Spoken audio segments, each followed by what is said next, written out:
જય અલગધણી આપણને આ મોઘો મનુષ્ય દેહ એક વખત મળ્યો છે ને, વારંવાર નહીં મળે તો એને સાર્થક નહીં કરવો.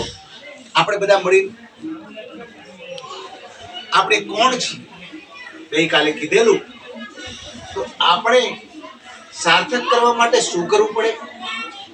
સતનો સંગ કરવો જોઈએ, સદગુણો ધારણ કરવા જોઈએ, સદગુરુનો ઉપદેશ લેવો જોઈએ,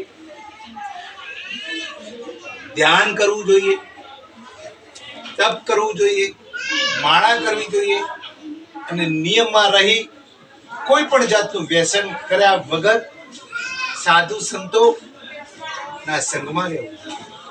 તો આપણે આ સંઘમાં હરદમ રહેશું તો ખોટા વિચારો નહીં આવે, ખોટા કામો નહીં થાય અને આનંદ આનંદ આનંદ ઉભરાશે અને છેલ્લે જતા પ્રભુની ઓળખાણ થશે, પોતાના પિતાની ઓળખાણ થશે અને પોતાના ધામમાં જવાનું આપણનું કોઈ ક્યારેક વિમાન આવી જશે.